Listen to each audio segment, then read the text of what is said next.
Você tem a sua Bíblia aí? Você que está em casa também pode acompanhar conosco. Obviamente que o livro você já conhece, é o livro de Daniel. E nós vamos estudar hoje Daniel capítulo 5. Aliás, hoje nós vamos estudar esse capítulo a partir de uma ênfase ou de um ângulo. E na quarta-feira esse capítulo será estudado também. O pastor Dennis Morgan já foi mencionado. Nosso ministerial ele estará aqui explorando com vocês o capítulo 5 do livro de Daniel, mas a partir de um outro ângulo, de uma outra ênfase. Daniel capítulo 5, pode deixar aí a sua Bíblia já no jeito, ela aberta, nós vamos ler aqui vários trechos. Aliás, você pode deixar aí a Bíblia no colo, se você estiver usando o aplicativo da Bíblia, deixe ele aí à disposição, porque nós vamos ler trechos recortados ou trechos selecionados do livro de Daniel, o capítulo 5. Hoje eu ganhei um presente. Estava de manhã lá em São José dos Campos, pastor. Fui participar da formatura de um curso chamado Empreende APV, que é um curso que formou cerca de 100 membros da nossa igreja, de vários lugares aqui do território da Paulista do Vale, e que estiveram desenvolvendo habilidades de empreendedorismo. A maioria deles já tem o seu negocinho próprio e eles queriam ampliar as suas habilidades e aplicar isso para o seu desenvolvimento pessoal, mas também querem utilizar essas ferramentas na pregação do Evangelho. E hoje nós tivemos ali a formatura, foi uma iniciativa do nosso RH, da APV, em parceria com a Ação Solidária Adventista e com o NASP Campus EAD. Nós fizemos essa triangulação e formamos ali uma turma de 105 alunos. E uma das alunas, ela me trouxe um presente inusitado. Ela falou assim, e ela não estava querendo me comprar não, ela já estava formada, viu? Ela já estava com o diploma dela garantido, já tinha feito todas as provas, trabalho, estava tudo certinho. Mas no final, acho que como um gesto ali de gratidão, ela falou assim, pastor, eu achei uma coisa lá na minha casa e eu trouxe para você, já faz tempo na verdade que eu estou ensaiando para te entregar. Mas teve uma vez que eu te encontrei e não estava com presente. E uma outra vez eu fui para um evento, eu estava com presente, mas não te encontrei. Hoje deu bom, né? Porque hoje eu estou com presente e te encontrei. Eu já vim ensaiando de te encontrar aqui. E ela trouxe esse livro. Esse livro é um livro raiz, viu? Só quem está bastante tempo na família adventista do Sétimo Dia talvez o conheça. Eu vou perguntar quem conhece esse livro aqui. É o livro Terceiro Milênio. Quem se lembra desse livro aqui, ó? Muita gente antiga, né? Também não judia da gente, né? Ela é antigo, hein? É antigo, hein? Esse livro, ele foi escrito pelo pastor Alejandro Bulhon. Esse foi um dos livros mais marcantes do ministério dele, né? Numa linguagem simples, acessível, profunda e muito, mas muito envolvente, o pastor Alejandro Bulhon, ele explica as profecias. Principalmente as profecias do Apocalipse, mas ele usa como base as profecias de Daniel. Então ele vai entrelaçando as profecias de Daniel com as profecias do Apocalipse. Aí você pergunta, tá pastor, mas por que ela te deu de presente esse livro? E ela falou assim, pastor, sabe por que eu estou te dando de presente esse livro? Porque no colégio adventista, viu professor Jefferson, eles têm uma biblioteca. E eles passaram por uma atualização dos livros da biblioteca. E eles estavam doando alguns materiais. E eu peguei alguns livros de presente aqui da biblioteca do Colégio Adventista. Tem até o carimbo do Colégio Adventista. E é um carimbo antigo, tá aqui, ó. Colégio Adventista de Jacareí, 1º e 2º graus. Na época que não se falava em fundamental e ensino médio, viu, professor Gabriel? Não se falava em fundamental e ensino médio ainda, tá aqui, 1º e 2º graus. E aí tem a marca aqui do número, a data, né? Esse livro ele foi adquirido pela biblioteca do colégio em 22 de fevereiro do ano de 2000, ou seja, faz 24 anos. E ela falou, pastor, eu peguei esse livro, eles me doaram esse livro, eu li esse livro algumas vezes, fui muito abençoada pela leitura desse material, mas quando eu cheguei no final, eu reparei uma coisa que eu não tinha percebido no começo. Eu percebi que no final tinha aqui alguns adesivos que identificavam os alunos que haviam emprestado esse livro. Naquela época o sistema era analógico, né? Não tinha todo o sistema informatizado que a gente tem hoje, de entrada, saída de material da escola. Era tudo na base da assinatura, do papelzinho, era assim que funcionava. E aqui, pastor, quando eu saquei, quando eu puxei, você já deve estar imaginando o que eu vou encontrar aqui, né? Quando eu puxei a etiquetinha aqui dos alunos que emprestaram esse livro, aqui está escrito, ó, o terceiro milênio, o autor Alejandro Bulhon, e tem aqui, ó, 4 vezes que esse livro foi emprestado. No dia 11 de agosto de 2003, depois no dia 18 de agosto de 2003, não deu tempo de ler numa semana, né? 28 de agosto de 2003 e terminou 24 de setembro de 2003. E adivinha quem era o aluno? Ele era aluno do ensino médio, 2º ano, Charles Siqueira. Olha só que legal. E aí, quando ela identificou meu nome, ela falou, uau, era o pastor Charles, que bacana, eu vou contar para ele. Melhor, já que eu li o livro algumas vezes e já fiz aqui as minhas anotações, meus apontamentos, eu vou levar para ele poder guardar de lembrança. Que presentaço, não é mesmo? Quantas memórias esse livro me trouxe. Hoje eu fiquei folheando ele uma parte do dia, olhando aqui algumas anotações, e eu fui lembrando de quando eu estava no ensino médio. Primeiro livro religioso que eu li foi um livro chamado Conhecer Jesus é Tudo, do mesmo autor, o pastor Alejandro Bulhon. Aquele foi um dos livros que mais me impulsionou a ter uma experiência real com Jesus. Depois daquele livro, eu li um livro da autora norte-americana Ellen White chamado Caminho a Cristo. Eu li o Conhecer Jesus é Tudo e li o Caminho a Cristo. Aí eu comecei a ficar curioso com esse assunto de profecia. E como eu não entendia muito bem as profecias de Daniel e Apocalipse, me indicaram o livro do pastor Bulhon. Eu já conheci o Conhecer Jesus é Tudo, eu falei, eu gosto desse camarada. Eu vou ler o material dele, o que ele explica sobre Daniel e Apocalipse, e emprestei esse livro algumas vezes e concluí ele na minha adolescência. E que bom a gente saber que a cada dia que passa, Deus tem cumprido as suas profecias, amém? Nós temos estudado isso ao longo dessas semanas, aqui na Igreja do Jardim América. A cada semana você tem tido a oportunidade de mergulhar nas profecias de Daniel e em breve nas profecias de Apocalipse também, para nós nos situarmos no momento profético que nós estamos vivendo e nos prepararmos ainda mais para que possamos desfrutar da mais extraordinária das esperanças que é a volta de Jesus. Bom, você já abriu a sua Bíblia em Daniel 5? A minha tradução diz assim: o rei Belsazar deu um grande banquete a 1000 dos seus mais importantes súditos e bebeu vinho na presença dos 1000.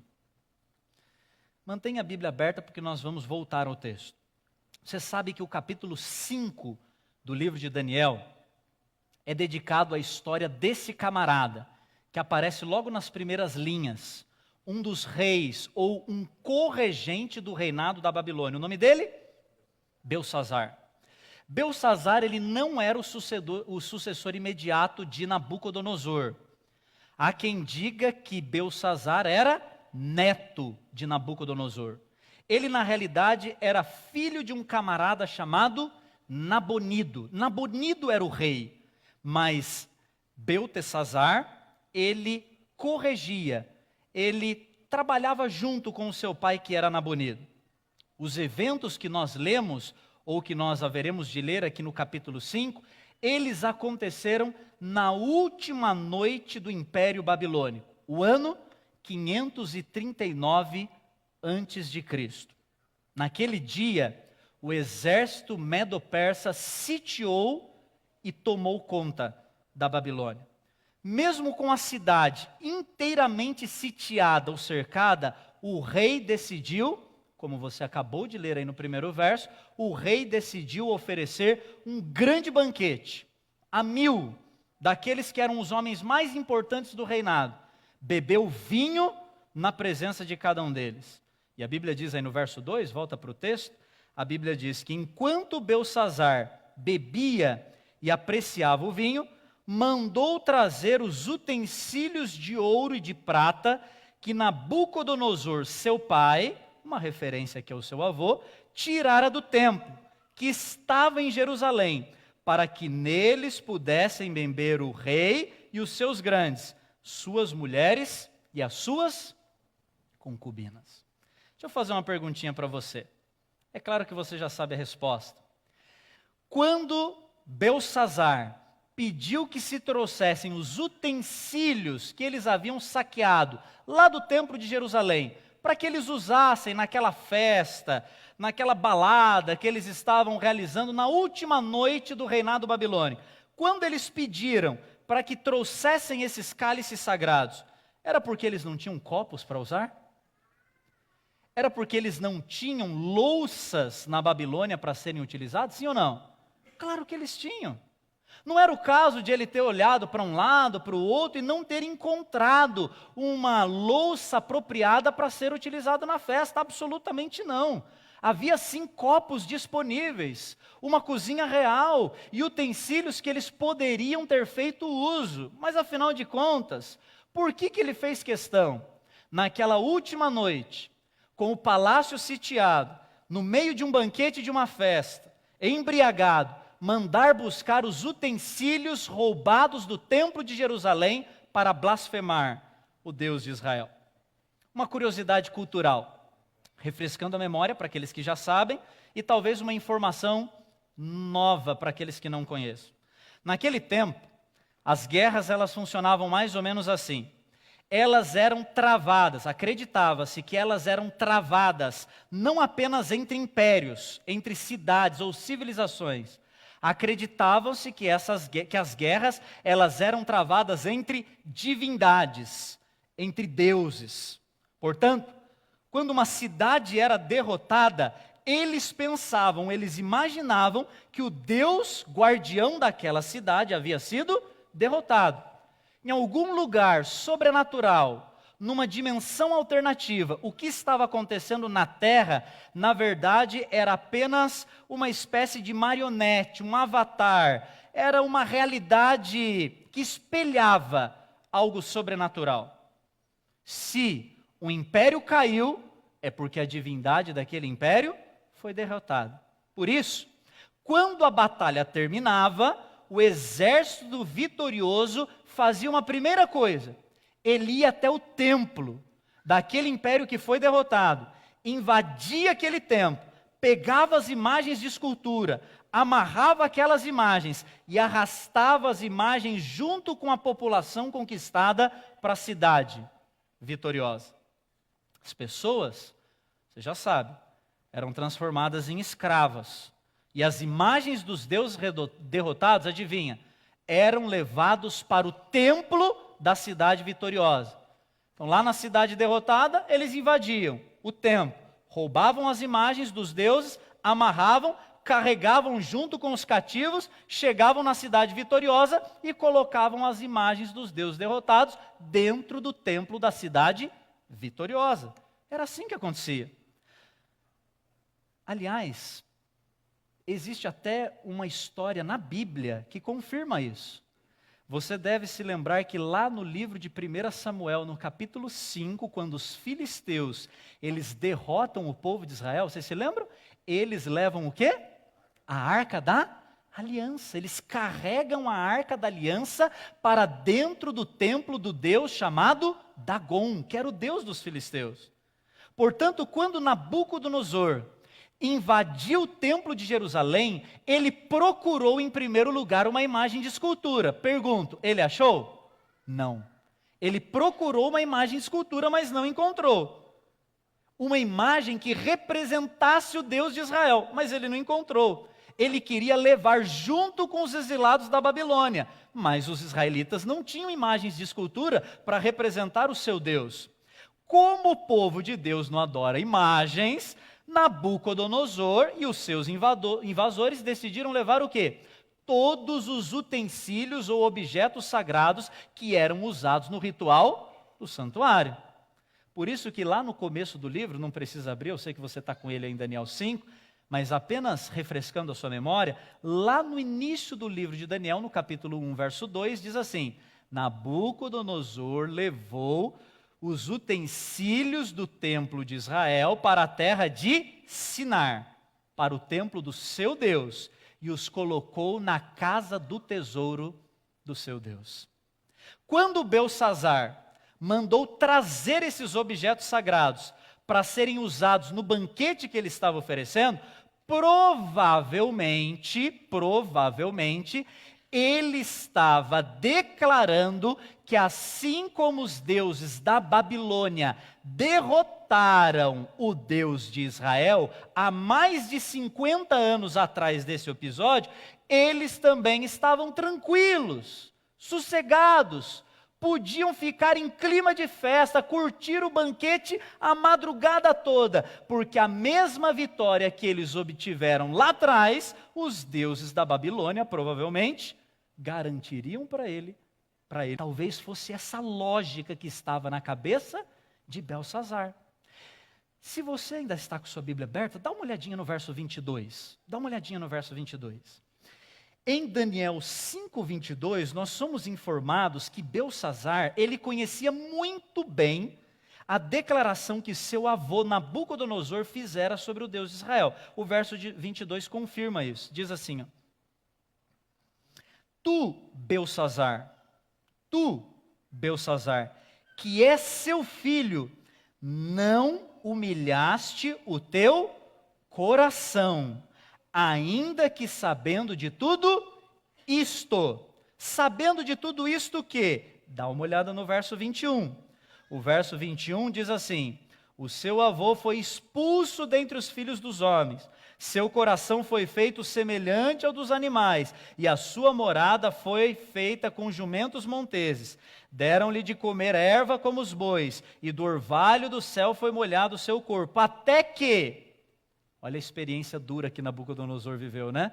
Até que ele reconheceu que o Deus, o Altíssimo, tem domínio sobre o reino dos homens, a quem quer constituir sobre ele. Em outras palavras, Belsazar conhecia o Deus de Israel, sim ou não? Conhecia. Conhecia a experiência de Nabucodonosor, sim ou não? Conhecia. O verso 22, ele está tomando uma chamada de atenção. Olha, você se lembra o que aconteceu com seu avô, com seu antecessor, com Nabucodonosor? Olha a experiência drástica, a experiência dramática que ele viveu, até que ele reconheceu que o Deus de Israel é o Deus Altíssimo, e ele coloca quem ele quiser no governo. E você sabia disso? Provavelmente, ele conhecia essa declaração e outras. Você não precisa abrir na sua Bíblia, mas me permita apenas a referência. Daniel 2,47.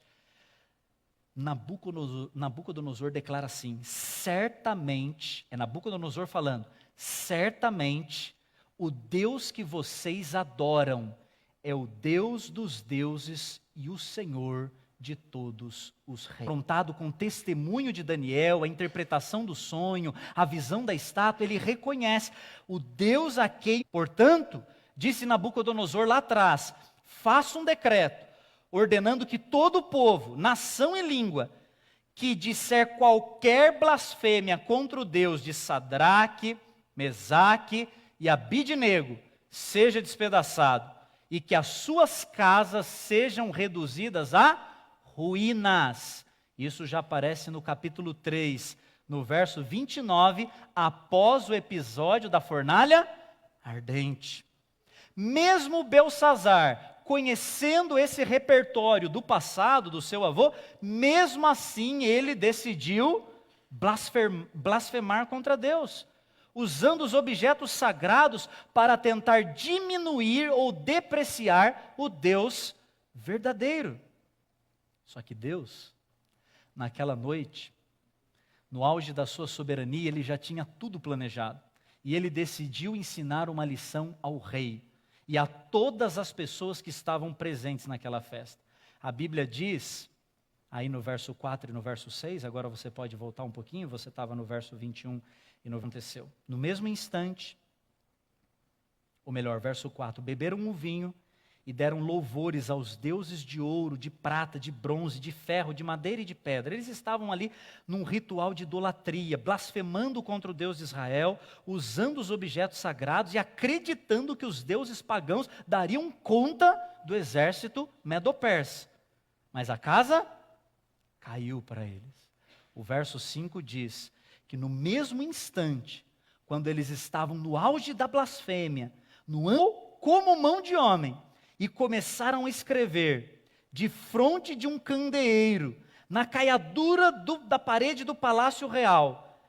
E o rei via o que os dedos estavam escrevendo. Verso 6. Então seu semblante caiu, mudou. Os seus pensamentos ficaram perturbados, angustiados. As juntas do seu... Cena dessa, o rei ele ficou o quê? Desesperado, tomado de profunda perplexidade, absorto por aquela cena, completamente amedrontado e abismado com aquele episódio sobrenatural. Uma comissão extraordinária. Chamou encantadores, feiticeiros, sábios do reino, para fazerem duas coisas. Você se lembra? Sem ler o texto. Quais eram as duas coisas que ele convocou aqueles que eram seus assessores privilegiados para fazerem? Duas coisas. Primeiro, ler o que estava escrito na parede. Simples assim. Ele chamou encantadores, feiticeiros e sábios para que eles pudessem olhar na parede e, em primeiro lugar, ler o que estava escrito. Mas ler não era o mais importante. Ler não era a finalidade última. Eles tinham que ler e eles tinham que interpretar, dar o significado, dar o entendimento, explicar para o rei o que aquela mensagem sobrenatural estava tentando dizer. Aliás, querida igreja do Jardim América, esse ponto é extremamente importante, sabia? Porque essas palavras que nós encontramos aqui, no capítulo 5, dos versos 4 até o verso 7 ou 8, essas palavras, elas são extremamente importantes na compreensão dessa história.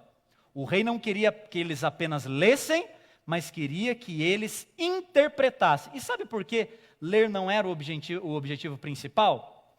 Porque aquelas palavras elas foram escritas no aramaico. E o aramaico era uma espécie de língua comum, a língua internacional no tempo de Daniel. Sabia disso? Era uma língua corriqueira, era uma língua conhecida, era uma língua popular, era uma língua acessível. Tanto quanto nós temos conhecimento, não havia nada particularmente misterioso naquilo que estava escrito na parede. Qualquer um que estivesse naquela festa poderia estar familiarizado com aquela escrita, com aquele vocabulário e, portanto, poderia ter lido as palavras. O problema não era ler, o problema era descobrir o significado das palavras naquele momento particular da história. De origem sobrenatural, estas palavras exigiam uma sabedoria mais do que humana para interpretar o seu significado. Vamos lembrar das palavras? Você se lembra? O que estava escrito na parede? Vamos lá? Mene, que mais? Tekel e parsim. Mene é um particípio do verbo numerar, ou do verbo contar. Tekel é o particípio passivo do verbo pesado. E parsim é o plural da palavra aramaica que significa pedaços. Pedaços.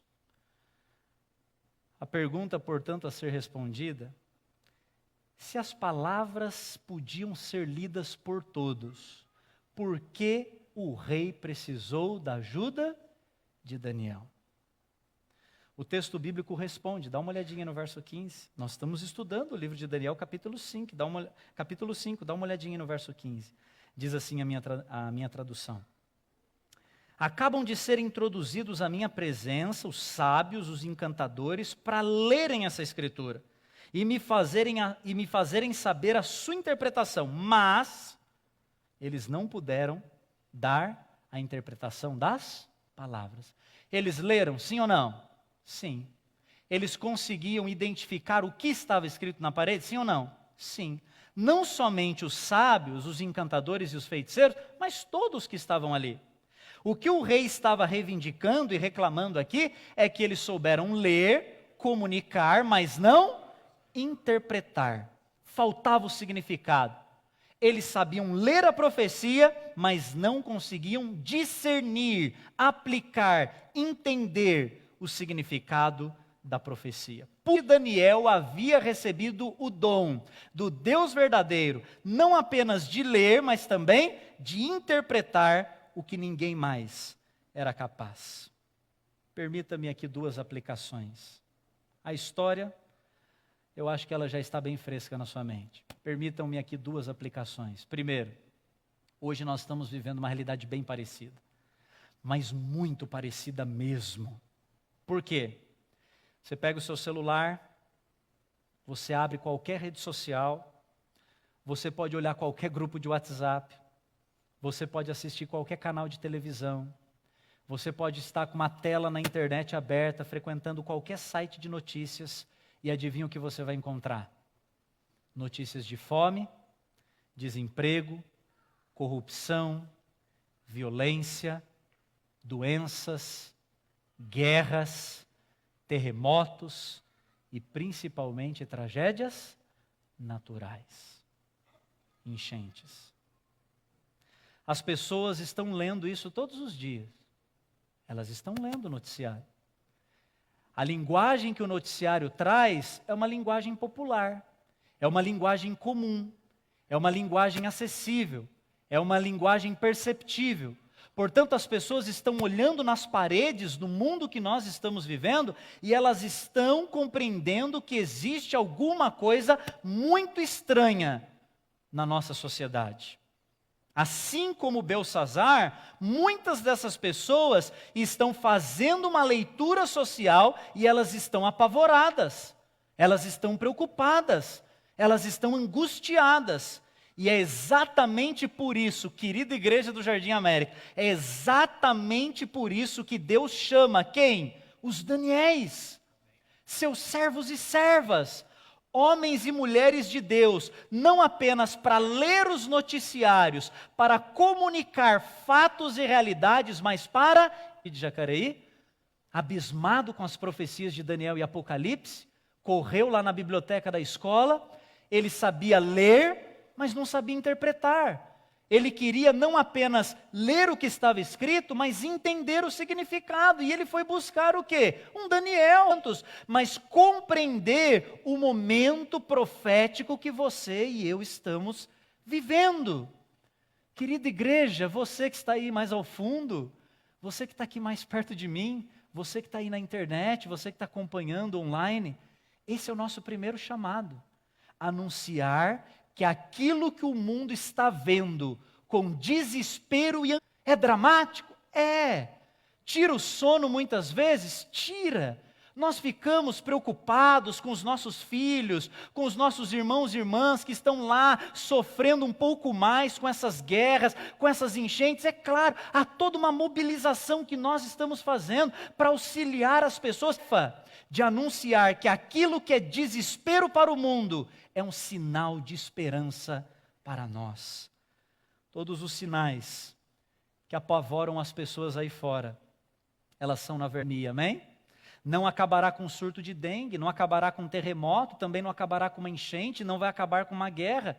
Esse mundo não acabará de maneira sobrenatural, porque Jesus prometeu e muito em breve Ele voltará, Ele cumprirá sua promessa. Talvez, para aqueles que são adventistas há mais tempo, essa mensagem seja comum, né? Seja bem familiar. Mas eu quero dizer para você que do seu pais que você administra, no seu convívio, pasmem, no seu convívio, existem dezenas. Será que eu estou sendo modesto? Existem dezenas, deixa eu ser um pouquinho mais ousado. Existem centenas, para não dizer milhares, de pessoas que estão fazendo a leitura da sociedade, estão preocupadas com o mundo, mas não sabem interpretar o que está acontecendo. Você e eu sabemos. Todos os dias, quando nós abrimos os nossos olhos, antes de nós sairmos da nossa cama, nós deveríamos pedir a Deus que Ele nos guie até essas pessoas. Num posto de gasolina, num restaurante, numa faculdade, num ambiente profissional, quando estamos mergulhados na internet, que o Senhor nos coloque em contato com essas pessoas, que Ele cruze o nosso caminho com essas pessoas, para que nós possamos compartilhar a verdade de que Jesus Cristo, Ele um dia voltará para salvar aqueles que aceitaram a sua graça maravilhosa. Amém? Amém por isso. Segunda lição, para interpretar a leitura que o mundo está fazendo dos acontecimentos que nós estamos vivendo. Segunda lição, provavelmente, o rei Belsazar já tinha ouvido falar de Daniel, mas nunca tinha dado ouvidos a Daniel. Vou repetir, provavelmente, mas naquela noite, as circunstâncias do banquete, aquele momento dramático de crise, quando ele sentiu que estava no limiar da vida dele, no limiar do império, aqueles acontecimentos proféticos o fizeram o quê? Destravar a sua consciência para ouvir o profeta.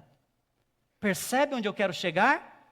Da mesma maneira, hoje, família do Jardim América, no mundo que nós estamos vivendo, esse monte de coisas que mostra para nós que esse mundo está entrando em colapso, pode servir de instrumento de Deus para amolecer corações que até então estavam duros, empedernidos, petrificados, corações presunçosos, teimosos, orgulhosos, gente que talvez já tivesse até ouvido de Daniel, mas nunca tenha dado ouvidos para Daniel. Possível que um vizinho seu, que hoje não consiga dormir, a não ser à base de remédios, ele esteja mais sensível à voz de Deus.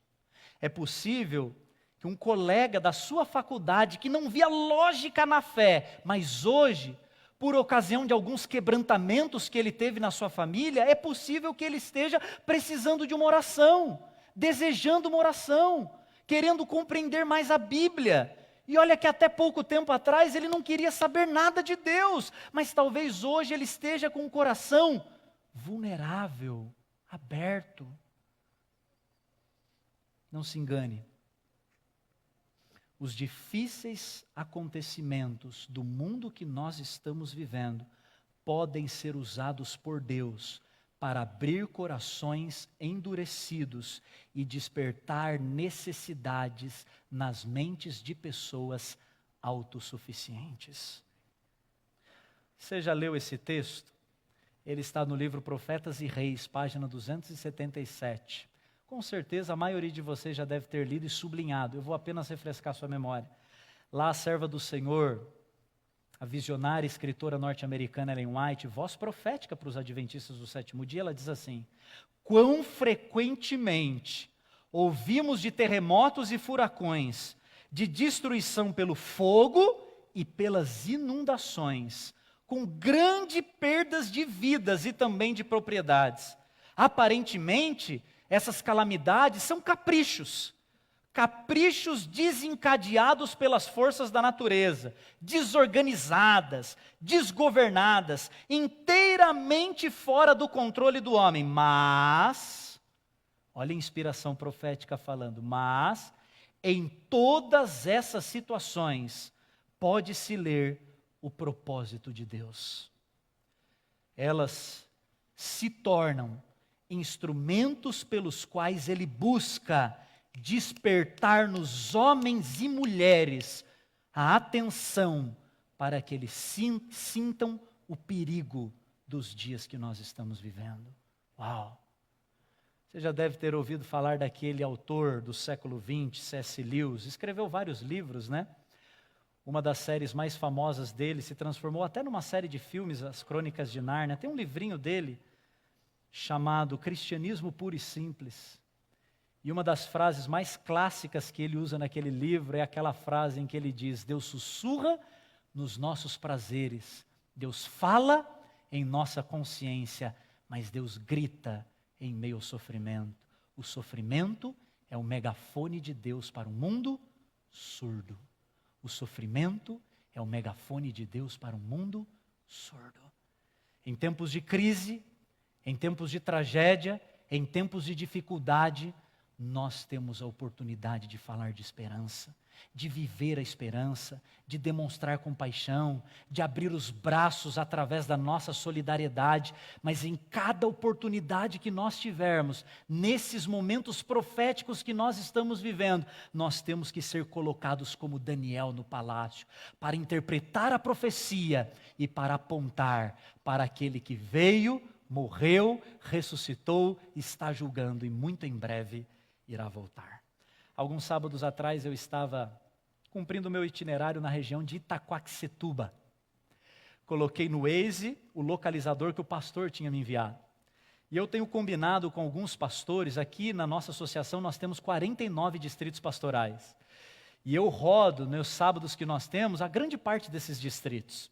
E eu tenho combinado nos últimos anos, do ano passado para cá, eu tenho feito um combinado com os pastores mais ou menos assim. Eu falo, pastor, olha, nesse sábado eu separei para estar o sábado todo aí com o seu distrito, vai ser uma ocasião bem bacana, bem gostosa, mas eu queria pedir a gentileza. Eu estava olhando a lista das suas igrejas aqui e tem algumas igrejas que eu ainda não conheço. Nós temos 280 congregações no campo. E embora eu seja prata da casa aqui, né, e já trabalhei em outros departamentos e rodei bastante as igrejas, tem algumas poucas congregações que eu ainda não conheço. E eu tenho combinado com os pastores de conhecer. A maioria delas são igrejas pequenininhas, são grupos. E eu tenho combinado com os pastores de visitar essas igrejas também. Tem sido uma experiência muito gostosa. E nesse dia eu combinei com o pastor 2 pequenas igrejas. Uma igreja no bairro do Escafide, em Itaquá. A outra igreja no bairro do Pequeno Coração, também na região do Itaquá. Como eram regiões difíceis de chegar, o pastor falou, olha, você vai colocar no Waze esse localizador e ele vai te levar para um lugar bem próximo e eu vou estar te esperando lá com o carro e nós vamos juntos até lá. Eu falei, combinado. Eu combinei às 9 horas da manhã de estar na primeira igreja do Pequeno Coração.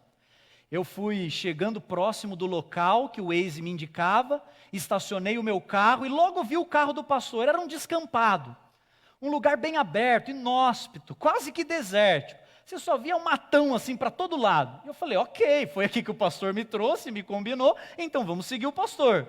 E eu fui indo com o meu carrinho atrás do pastor e nós não andamos muito, acho que 1 quilômetro, 2 no máximo. E paramos. Falei, ué, mas cadê a igreja? De um lado, só mato. Do outro lado, mais mato. Mas tinha uma espécie de sítio. E ele estava fechado com um portão de ferro, um portão de metal. O pastor parou em frente ao portão. Eu não vi nenhuma identificação de igreja, achei estranho. Eu falei, às vezes é a casa de algum líder, né? O pastor está parando aqui, vai pegar alguém e a gente vai até a igreja, mas não. O pastor deu sinal, o portão foi se abrindo, ele deu sinal e pediu que eu entrasse com o carro. Eu entrei, o pastor encostou o carro dele ao lado do meu e nós descemos juntos. Eu falei, pastor, e a igreja? Ele falou, é aqui. Eu falei assim, aqui onde? Ele falou, olha lá embaixo. E eu vi uma tenda de lona, uma tenda de lona.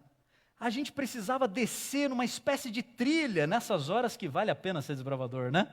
A gente tinha que descer numa espécie de trilha, assim, alguns bons metros, para poder chegar lá. E eu vi algumas casas bem simples. Eram casas de pessoas que moravam naquele sítio, uma chácara, um sítio bem grande, um terrenão, 30 mil metros quadrados. O dono daquele terreno havia emprestado um espaço dele para que a igreja usasse provisoriamente. Por quê? Porque a igreja se reunia num salão, pagava aluguel, havia com muito sacrifício comprado um terreno, estava construindo a igreja e para que pudesse capitalizar recursos, o que eles fizeram? Foram morar emprestado. Foram para um lugar onde a igreja podia se reunir sem gastar dinheiro. E eles estavam ali há algum tempo. E ele ia me contando aquela história, e eu descendo ali a trilha, e eu cheguei naquele barracão, naquela tenda de lona, e eu pensei assim, puxa vida, eu, um administrador hoje aqui da igreja, eu acho que o pessoal vai olhar para mim, e eles vão brigar comigo, né? Eles vão dizer, nossa pastor, olha só que situação que a gente está aqui, e eles vão ficar me pedindo um monte de coisa, e eles vão reclamar de tudo, e eles vão me olhar com um olhar assim de amargura. Ei, pasmem! Eu nunca vi olhos tão agradecidos, gente tão comprometida, gente tão vibrante, tão alegre. No meio da trilha você já ouvia os louvores, os hinos, parecia um campo missionário. Eu fui entrando naquela tenda e quando eu parei no primeiro compartimento, tinha um véu que separava, parecia o santuário, né? Tinha um véu que separava a tenda. Quando eu entrei no primeiro compartimento, o irmão até espirituoso, ele fez a brincadeira. Ele falou: pastor, seja bem-vindo ao nosso tabernáculo no deserto. Pastor, vem aqui, ó, aqui é a sala pastoral, santíssimo, né? Brincando, obviamente. E aí nós oramos ali, ele me explicou a liturgia, nós entramos, tinha tudo bem arrumadinho, era tudo na terra, era a tenda de lona, mas estava tudo bem arrumadinho, colocado no lugar, eles tinham um púlpito, as cadeirinhas colocadas, e pensa numa quantidade de gente. Naquele espacinho pequeno, naquele cubículo, umas 100 pessoas apinhadas, cantando, louvando, agradecendo, ofertando e participando da escola sabatina. Preguei com entusiasmo, preguei com paixão, preguei com gratidão, preguei com alegria. Fui trocando com aqueles irmãos experiências, porque ao mesmo tempo que eu repartia, a resposta deles também me preenchia. Quando eu terminei a mensagem, eu cheguei para um dos líderes, o tesoureiro da igreja. A associação já ajudou eles ali algumas vezes na igreja que eles estão construindo, estão quase no telhado já. E eu cheguei para o tesoureiro da igreja e falei: e aí, como é que está lá a igreja? Falta pouco? E aí ele começou a me mostrar umas fotos. Eu falei: a igreja fica longe daqui? Ele falou: não, pastor, não é tão longe daqui não. Você tem tempo para ir lá? Eu falei: tenho. Eu falei assim: eu vou pregar lá na igreja do Scafide, a gente almoça lá no Junta Panela, e depois, se você tiver disponibilidade, você e mais alguns líderes, me encontrem lá na frente da igreja. O tesoureiro já esteve visitando, mas eu ainda não, eu queria conhecer como é que está a construção, o tempo, como é que está a evolução disso. Tá bom, combinado, 3 horas da tarde, me mandou o endereço, estava eu lá no portão da igreja. A igreja está a um ponto do telhado, as salas de apoio no fundo já estão fechadas, concluídas. Eles estão quase se mudando para lá, faltam alguns detalhes. Ele foi me mostrando, pensa num homem alegre, ele foi me mostrando: olha, pastor, aqui vai ser a nossa nave, me mostrou o projeto, aqui os bancos da igreja, aqui o nosso púlpito, aqui vão ser as janelas, vem aqui, pastor, vem aqui. Ele me levou lá nos fundos, aqui uma sala de apoio, uma pequena cozinha, aqui as irmãs vão organizar a asa, aqui a sala das crianças, e ele foi enchendo a boca para falar do projeto. Mas de repente, quando a gente ficou ali no meio, eu, ele e mais um irmão, ele falou: pastor, mas não acabou ainda não. Mas eu olhei para os lados e falei: não tinha mais o que mostrar, né? Ele falou: não, pastor, não acabou ainda não. Eu falei: tá, e o que ainda tem nessa igreja? Ele falou assim: tem a parte mais importante da igreja. Aí eu olhei, a gente estava na nave, né? Ele já tinha me mostrado as salas pastorais, as salas de apoio. Qual que é a parte mais importante? Aí ele me pegou pelo braço, me levou até a calçada da igreja e me fez olhar para o bairro. E quando ele me fez olhar para o bairro, ele falou: pastor, essa é a parte mais importante da igreja. Sabe por que a gente quer mudar logo para cá, pastor? Nunca mais vou esquecer o que aquele homem falou. Sabe por que a gente quer mudar logo para cá? Não é para sair do barracão, não é para sair do tabernáculo, porque a gente até gosta de lá. Virou uma experiência até divertida. A gente passa um calorão quando faz sol. Quando chove, então, pastor, é uma loucura. Imagina aquele negócio virando barro. É uma experiência que a gente tem que descer quase que de rapel naquela trilha para o povo não escorregar. É impressionante. Mas a gente até acostumou com lá. Escola sabatina a gente faz ao ar livre. Tem os cachorrinhos, tem galinha, tem gato, é um sítio, é uma chácara, a gente tem contato com a natureza. A criançada termina o culto, a gente faz junto a panela, eles ficam brincando ali, é até gostoso. Mas sabe por que a gente quer mudar logo para cá, pastor? Não é para a gente ter mais conforto, não é para a gente ter um templo mais agradável. A gente quer mudar logo para cá, porque a gente tem esse bairro para evangelizar. Porque a gente tem essas pessoas para serem alcançadas.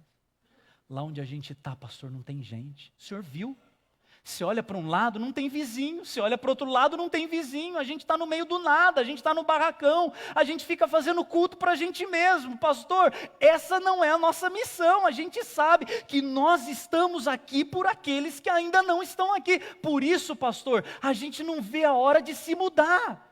A gente quer congregar aqui para a gente botar literatura profética na mão da igreja, para a gente visitar as casas, orar com as famílias, plantar um clube de desbravadores, ter aventureiros, fazer os ministérios funcionarem, não para nós, mas para as pessoas, para o bairro, para a comunidade, para a sociedade. Pastor, nós entendemos que o lugar mais importante da igreja não é lá dentro, é aqui fora. Milhares de pessoas naquele bairro Jardim América, milhares de pessoas naquele bairro, precisando interpretar os acontecimentos dos nossos dias. Você não acha que essa é a nossa missão também? Você não fica pensando que essa deve ser a nossa paixão, o nosso compromisso?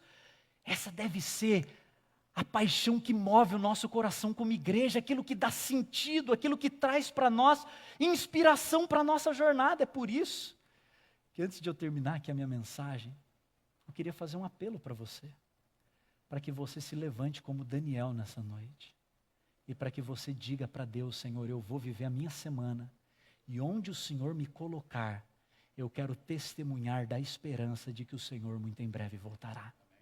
Eu quero entender que esse lugar é um lugar extremamente agradável, mas o lugar mais importante dessa igreja é o lugar onde o Senhor vai me colocar fora dessa igreja. É onde o Senhor vai me enviar, são as oportunidades que o Senhor vai me dar, é a missão que eu preciso cumprir para que mais pessoas possam ter essa maravilhosa esperança que um dia o Senhor colocou aqui dentro do meu coração. Eu pedi que a Débora cantasse um último hino. Você deve conhecer a letra desse hino. E à medida que ela estiver cantando essa canção, eu queria que você aproveitasse esse momento, conversasse com Deus, falasse para Ele: Senhor, no íntimo da minha alma, me torna como Daniel, me coloca nas situações estratégicas, diante das pessoas que o Senhor ainda precisa alcançar, para que eu me torne um verdadeiro mensageiro, um missionário, um pregador do Teu Evangelho, e que eu tenha coragem, sabedoria, ousadia para falar do Teu amor e para anunciar a esperança até que o Senhor venha. Se você deseja fazer esse compromisso, ouça essa canção, converse com Deus e no final, pode se colocar em pé, que eu quero orar junto com você.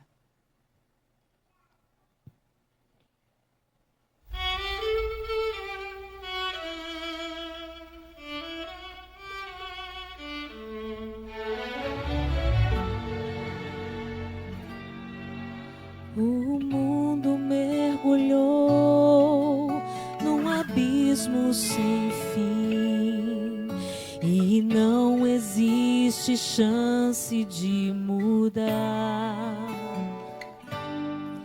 E muitas vezes eu orei pra ver tudo acabar, que Jesus voltasse logo de uma vez. E nessas eu me esqueci de amar o meu irmão e aos cativos deste mundo estender a minha mão, para que o tempo seja breve para o fim de toda dor. É preciso pregar o Evangelho, é preciso viver o amor. Vem chegando o grande dia, Jesus Cristo vai voltar. Ele vem com toda a glória, Ele vem para nos buscar. A promessa feita é: virei outra vez. Mas sua ordem diz que é hora de pregar.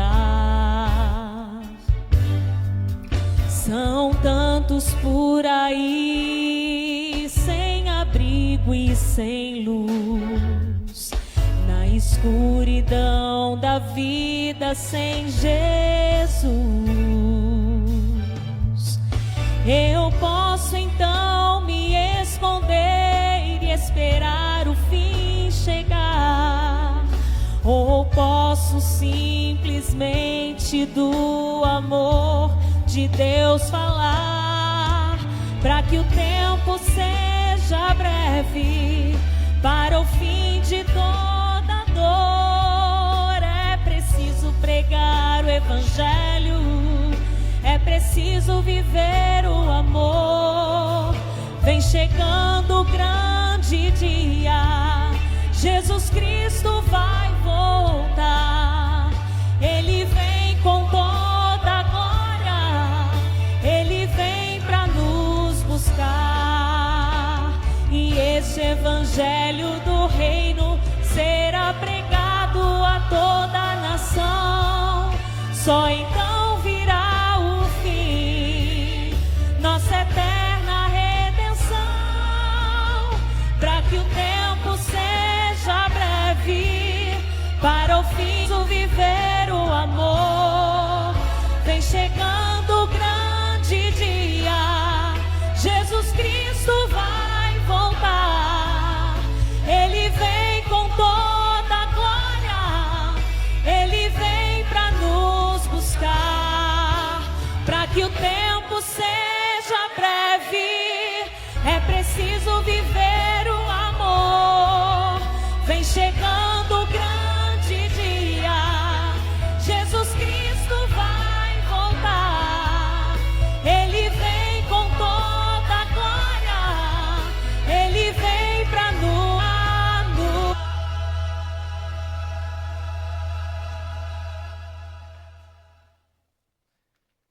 Vamos orar juntos a Deus?